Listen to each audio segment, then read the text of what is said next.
Dans les mouvements lents des 4 saisons, Vivaldi a à cœur de transformer la musique en peinture, en donnant le plus de réalisme possible à ses représentations. Alors on comprendra sans peine qu'il est parfois cherché à reproduire en musique des scènes bucoliques qu'on retrouve souvent chez les peintres. Parmi elles, il y a celle du berger assoupi dans un champ avec son chien à ses côtés, une image pastorale, paisible à souhait, et qui va être le thème du deuxième mouvement du printemps, comme l'indiquent ces quelques vers issus du sonnet explicatif que Vivaldi a adjoint à chaque concerto. Maintenant, sur le charmant pré fleuri, au doux murmure que forment les feuillages et les plantes, le chevrier s'endort, son chien fidèle à ses côtés. Chaque instrument a son rôle à jouer. Le violon solo, celui du chevrier endormi, dans une longue mélodie lente et calme. Les 2 pupitres de violon imitent les chants doucement balayés par le vent avec des rythmes pointés. Et on a même le chien joué par les altos. Comme il n'est pas facile de représenter en musique un chien qui dort, Vivaldi préfère le figurer en train d'aboyer à tout va.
Le printemps, pour Vivaldi, est le temps de la joie, de la paix et de la sérénité. L'été, c'est un peu l'anti-printemps. Tout ce qui était beau et agréable à cette saison devient oppressant et douloureux durant l'été. Il y fait une chaleur accablante, irrespirable, et les seuls moments où on ne suffoque pas, c'est quand éclatent des orages très violents, plus nombreux et plus forts que chez nous.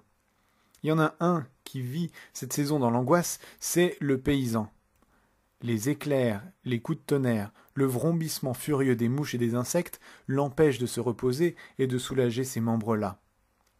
Le paysan, représenté ici par le violon solo, a peur pour ses récoltes, le dur labeur d'une année risquant d'être réduit à néant en un clin d'œil, soit à cause d'une invasion d'insectes, ici représenté par les violons en rythme pointé, soit à cause d'un orage dévastateur, ici représenté par le tutti forte en trémolo. On a ici affaire à un mouvement parallèle au printemps, où un chevrier dormait tranquillement dans la nature avec son chien à ses côtés. Ici, il n'est plus possible de dormir, l'inquiétude a pris le dessus.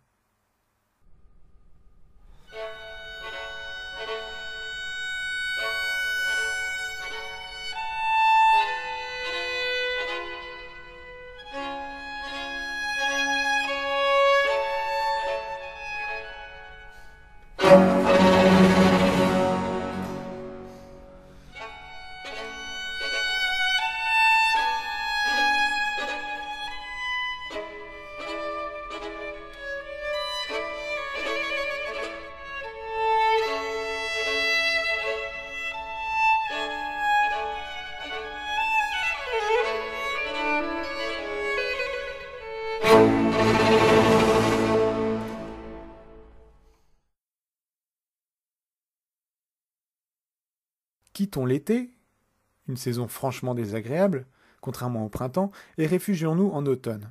Automne où nous allons retrouver la douceur de vivre que nous avions dans le premier concerto. Ici, ce sont les loisirs des hommes qui sont au programme. L'automne, c'est d'abord et avant tout la saison des vendanges. Alors c'est la saison où l'on glorifie Bacchus, le dieu romain, équivalent du grec Dionysos, dieu de la vigne, de l'ivresse et des débordements, et dieu à qui on rend hommage lors des bacchanales, qui sont en fait de vastes orgies où l'alcool coule à flot et conduit à des comportements déviants.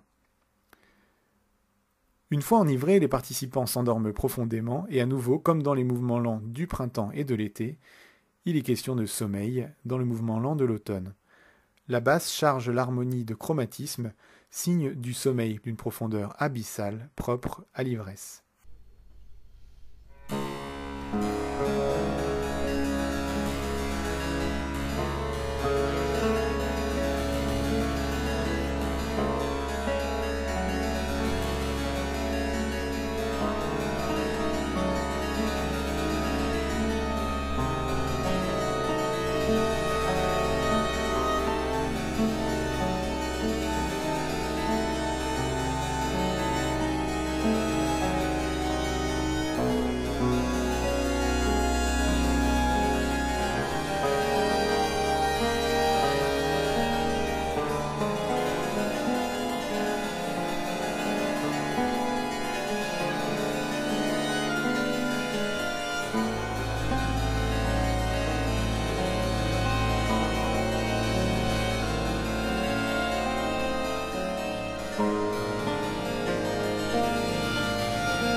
L'automne est donc une saison de réjouissance, une saison douce où les conditions climatiques sont plutôt clémentes, on n'y entend ni pluie, ni orage, ni grêle. Ce n'est pas le cas de l'hiver. En hiver, il ne fait pas bon mettre le nez dehors, c'est donc, comme l'indique le sonnet, paisible et heureux, devant le feu, qu'on écoute la pluie tomber à verse. Pour représenter la douceur du foyer, Vivaldi confie à son soliste une mélodie lente et calme sur mi bémol majeur, puis sur si bémol majeur, et à nouveau mi bémol majeur, donc des tonalités majeures, alors que le reste du concerto est en fa mineur. Et pendant ce temps, on entend la pluie du tutti qui joue pizzicato, c'est-à-dire en pinçant la corde.